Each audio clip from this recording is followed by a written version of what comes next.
Assalamualaikum warahmatullahi wabarakatuh.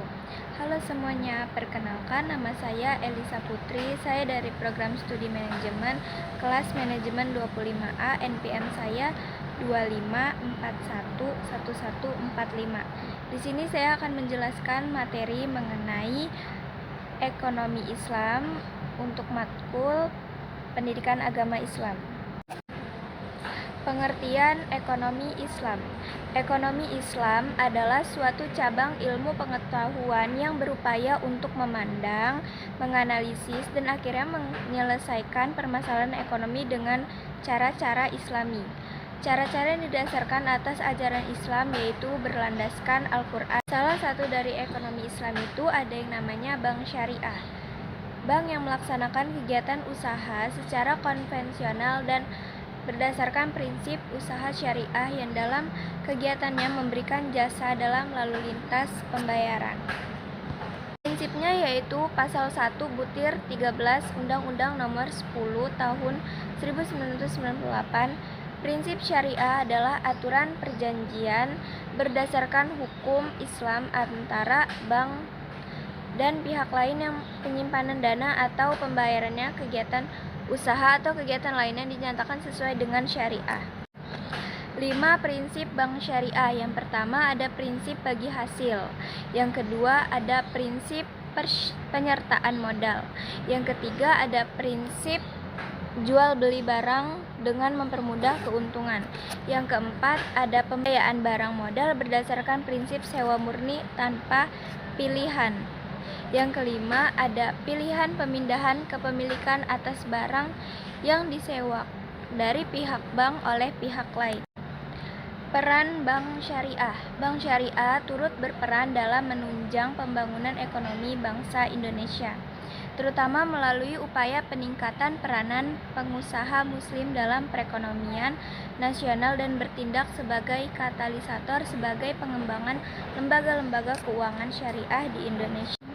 Fungsi bank syariah itu ada 4. Yang pertama manajer investasi, yang kedua jasa keuangan, yang ketiga investor, yang keempat fungsi sosial.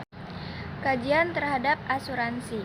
Pemahaman terhadap asuransi konvensional adalah haram yang terkandung dalam unsur gharar, maisir, dan riba.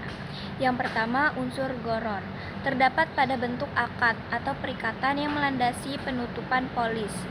Akad yang terdapat pada asuransi konvensional dikategorikan sebagai akta baduli atau akad pertukaran, yaitu pertukaran pembayaran premi dengan uang pertanggungan.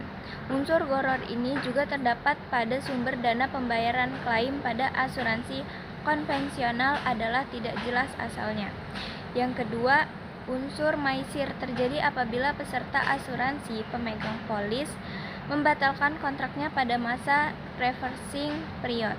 Ia tidak akan menerima kembali uang yang telah dibayarkan kecuali sebagian kecil saja, biasanya kurang dari 5%. Yang ketiga, unsur riba terkandung dalam melakukan usaha dan investasi yang menggunakan sistem bunga, terutama oleh bank-bank konvensional dan Funds Manager Company. Prinsip pasar modal syariah. Yang pertama, pembiayaan dan investasi pada aset atau kegiatan usaha yang halal, spesifik, dan bermanfaat dan dilakukan dengan bagi hasil.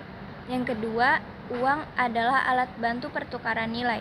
Pemilik harta menerima bagi hasil dari manfaat yang timbul dari kegiatan usaha, maka pembiayaan dan investasi harus pada mata uang yang sama dengan pembukaan kegiatan usaha. Yang ketiga, akad yang terjadi antara pemilik harta atau investor dengan pemilik usaha atau emiten dan tindakan maupun informasi yang diberikan pemilik usaha serta mekanisme pasar, bursa, dan self-regulation organization lainnya. Tidak boleh menimbulkan keraguan yang menyebabkan kerugian. Yang keempat, investor dan emiten tidak boleh mengambil resiko melebihi kemampuan maisir yang dapat menimbulkan kerugian yang sebenarnya dapat dihindari. Yang kelima, investor, emiten maupun bursa dan self-regulation organization lainnya tidak boleh melakukan hal-hal yang menyebabkan gangguan yang disengaja atas mekanisme pasar, baik dari segi penawaran supply maupun dari segi permintaan demand. Sekian penjelasan ekonomi Islam dari saya ucapkan terima kasih. Wassalamualaikum warahmatullahi wabarakatuh.